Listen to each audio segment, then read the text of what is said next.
ঘটক কাকিমার কাণ্ড কারখানা। কি রে মনা, তোর মা কোথায় রে? কে?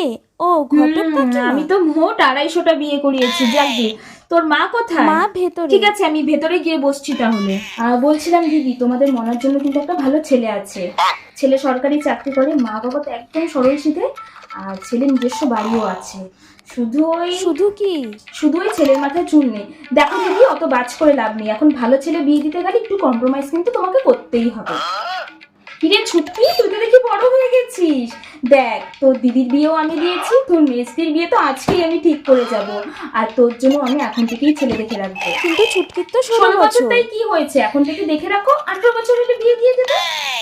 বলো, তোমার ডাক্তার ছেলে চাই নাকি ইঞ্জিনিয়ার ছেলে চাই? দেখো দিদি, এখন থেকে তো দেখে রাখতে হবে। এখন থেকে বুক করে না রাখলে পরে তো ছেলে আউট অফ স্টক হয়ে যাবে। আরে দেখো দিদি, কথা বলতে বলতে চাই ঠান্ডা হয়ে যাচ্ছিল। আরে মনা, তুই এত না না করিস না।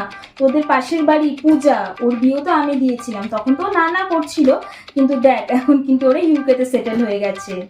কি বিদেশে? না না, মানে উত্তরাখণ্ড। আর দিদি, সেদিন তোমার মেয়ের সাথে যে একটা মেয়ের ছবি দেখলাম, ওটা কে গো? মনার মামাতো বোন। ওর মামা তো বোন। তা ওর জন্য কিন্তু ভালো ভালো কয়েকটা ছেলে আছে, বুঝেছো? তাহলে কি বলো, কথা বলবো নাকি? না না, ওর বিয়ে হয়ে কি গেছে। বিয়ে হয়ে গেছে? আজকালকার দিনের মেয়েদেরও কি বিয়ের পর একটু সিঁদুরটা তো দিতে লাগে। আমি তো ওর জন্য আরো ছেলেও দেখে রেখেছিলাম। যাই হোক আর কি। আরে দিদি, বলছিলে তোমার ভাইয়ের ছেলে না?